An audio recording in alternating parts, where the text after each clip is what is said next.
Buenos días todos. Este es Desafío 3, dar consejos y hacer recomendaciones. Expresar opiniones o valoraciones. Expresiones para hacer valoraciones.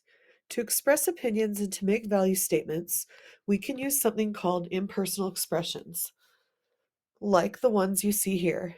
Es aconsejable, es conveniente, it's advisable.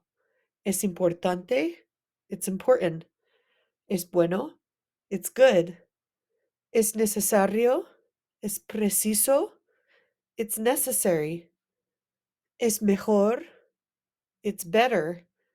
Es sorprendente, it's surprising. You can also use the expression me parece, usually followed by a word to express judgment: bien, mal, fatal, horrible, maravilloso, extraordinario.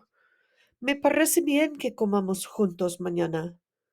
Seems good to me that we eat together tomorrow morning. El infinitivo y el subjuntivo, con expresiones de valoración. So when you're making value statements or expressing opinions, there are two different ways that you can do that in Spanish. You can use impersonal expressions with an infinitive, and that would be making a general statement that don't necessarily refer to anyone in particular. Es preciso hacer ejercicio cada día. Or you can use the subjunctive, and the dependent clause, which is the second half of the sentence after the word que, will usually refer to a particular person. Es preciso que tú hagas ejercicio cada día. It's necessary that you exercise every day. Dar consejos y hacer recomendaciones. Giving advice and making recommendations. To give advice or to make recommendations to others, you may use the following verbs: aconsejar, to advise; recomendar, to recommend; sugerir, to suggest. These three verbs can be used with either the infinitive or the subjunctive. So here you can see an example of each one. El médico le recomienda beber agua. The doctor recommends to drink water. It is a non-specific recommendation. In the subjunctive, el médico le recomienda que beba agua. The doctor recommends that he or she drinks water. The doctor is making a recommendation specific for a certain person. You can also use the verb deber plus an infinitive in the present or in the conditional. The verb deber suggests a certain amount of obligation. Debes beber agua. You should drink water. Deberías beber más agua.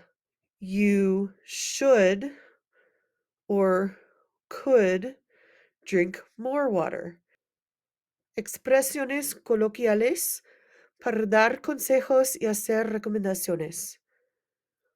Colloquial expressions about giving advice and making recommendations. It is common to give advice by putting yourself in the place of the other person. In this case, we would use the conditional to do this. Yo lo llamaría. I would call him. Sometimes these colloquial expressions are also used to show that the speaker is putting him or herself in the other person's place. Yo en tu lugar, or yo que tú, followed by the conditional. So at this point, we have learned 4 different mechanisms to give recommendations in Spanish. The most basic one would be with infinitives. Deber with an infinitive, tener que with an infinitive, haber que with an infinitive. You're making a generalized recommendation. You can also use mandatos or commands to give direct instructions to a specific person or group of people. There are a lot of command notes, so you need to refer back to page 55 in your notebook to see a breakdown of all of them. On the screen that you're looking at, you have some examples. An affirmative 2 command.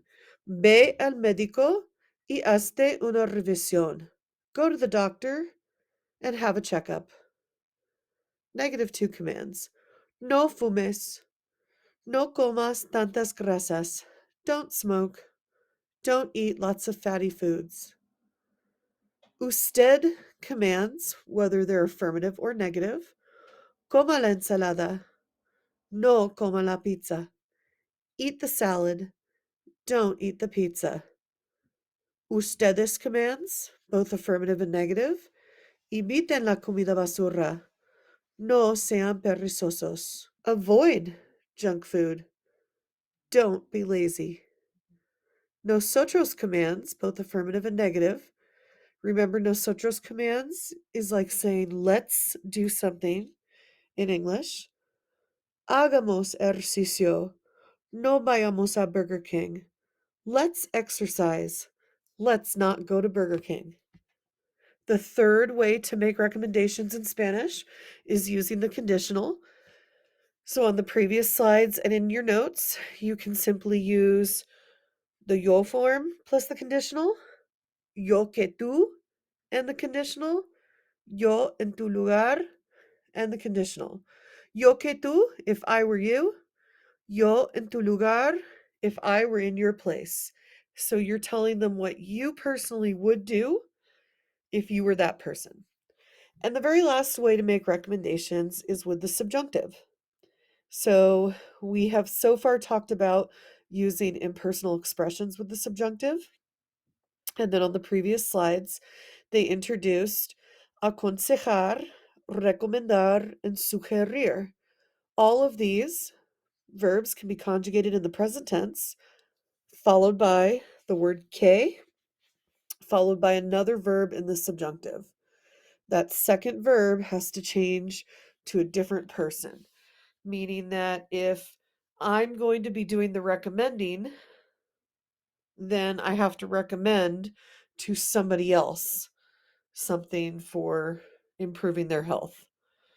So, for example, with an impersonal expression, you might say, lo mejor es que lo cocines con una salsa de tomate. The best is that you cook it with tomato sauce. Te aconsejo que duermas por mínimo 8 horas cada noche. I advise you that you sleep a minimum of 8 hours each night. Mi mamá recomienda que vayas al médico si te sientes enfermo. Sugiero que todos hagan una dieta balanceada para mantener la salud. If you take a look at each of the 4 sentences, the first verb is in the present tense. It doesn't always have to be in the yo. And your second verb is going to be a different person or set of people doing the action. So if the first verb is in the yo form, your second verb might be in the to form or any other form but yo. Este es el total de las notas de hoy. Go back, check your notes, reread through them, and I will see you tomorrow for questions that we might have. Nos vemos pronto. Adiós.